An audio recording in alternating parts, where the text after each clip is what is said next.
Welcome to the Repeat Rewards Learning Channel. Today we're going to go through how to set up Social Tracker on the merchant website. First, log on to the merchant portal using the credentials given. Next, from the homepage, navigate to Marketing on the left-hand sidebar, then Social Media, then Social Tracker. If you're already following some business Facebook and Twitter accounts, you will see those appear up at the top part of the page.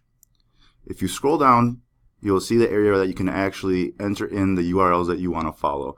Keep in mind that we can only follow business Twitter and business Facebook accounts. So you simply just need to grab the URL that you want to track and then paste it into the field. And then if you want to get notified of the most recent post from that company, you would just click the box to the right of it. And then next, to the bottom, enter in the email address that you want to receive the notifications. You will receive the most recent notification of each page that you want to follow. We recommend this service if you want to emulate other similar businesses in your area, or if you want to stay away from some things that they're doing on their social pages that you don't really like that they're doing. It's a great tool for following other businesses in your area or even national chains. Lastly, select Update, and you are ready to go with Social Tracker.